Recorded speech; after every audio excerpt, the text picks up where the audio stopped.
Moment of a couple. अब couple क्या है कि अगर हमारे पास एक बॉडी है, बॉडी पे हम दो इक्वल फोर्सेस अप्लाई कर रहे हैं, ठीक है। फर्ज करो आपने दो इक्वल फोर्सेस अप्लाई की और दोनों की डायरेक्शन सेम है, तो बॉडी जो है वो ऑब्वियसली ऊपर की तरफ मूव करेगी। या अगर दो इक्वल फोर्सेस की डायरेक्शन नीचे की तरफ है तो बॉडी जो है वो नीचे की तरफ मूव करेगी।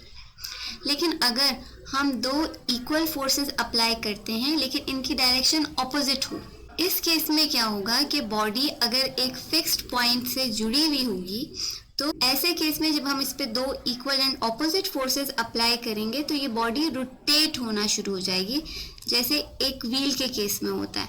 व्हील में आप इमेजिन करो, व्हील के बीच में हमारे पास एक रॉड है, ठीक है। इसको हमने दो equal and opposite forces apply की। ये फोर्सेस अप्लाई करने से क्या होगा, क्योंकि ये इक्वल होंगी और ऑपोजिट होंगी, एक इसको रोटेट करेगी इन एंटी क्लॉकवाइज डायरेक्शन और दूसरी इसको रोटेट करेगी क्लॉकवाइज डायरेक्शन, तो इसमें रोटेशन हो जाएगी, यानी टॉर्क प्रोड्यूस होगा। किसी भी बॉडी का रोटेट होना, उसमें रोटेशन प्रोड्यूस होना, उसको हम कहते हैं टॉर्क।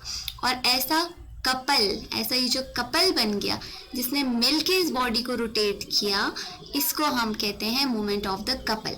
हमें मोमेंट ऑफ द कपल इसमें काउंट करना है।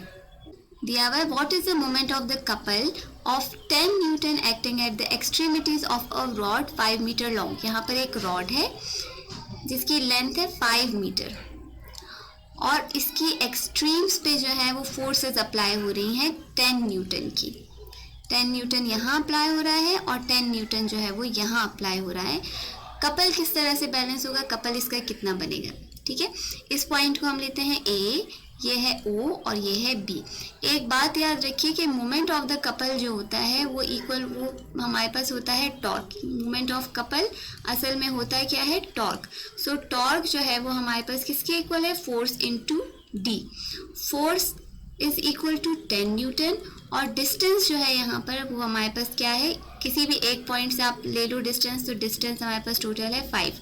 सो यहाँ पर टॉर्क जो है वो इक्वल हो जाएगा 50 न्यूटन मीटर के।